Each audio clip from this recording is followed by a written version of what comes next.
Hello and welcome to our video on the body-centered cubic structure.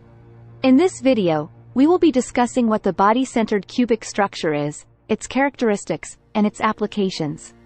The body-centered cubic structure is a type of crystal structure in which the atoms are arranged in a cubic lattice with one additional atom placed at the center of the cube. This central atom is known as the body-centered atom. The atoms in the corners of the cube are connected to each other and to the central atom, forming a cube with 8 atoms in total. The coordination number of each atom in this structure is 8. The body-centered cubic structure is a very stable and strong structure due to its tightly packed arrangement of atoms. It is commonly found in metals such as iron, tungsten, and chromium. One common application of the body-centered cubic structure is in the manufacturing of steel. Steel is a strong and durable material that is widely used in construction, manufacturing, and transportation industries. The body-centered cubic structure of iron atoms in steel contributes to its strength and durability.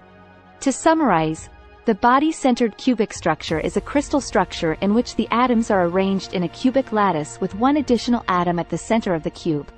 It is a very stable and strong structure commonly found in metals such as iron, tungsten, and chromium. Its applications include the manufacturing of steel and other strong and durable materials. Thank you for watching, and we hope you enjoyed learning about the body-centered cubic structure. If you are enjoying the video, please subscribe my channel.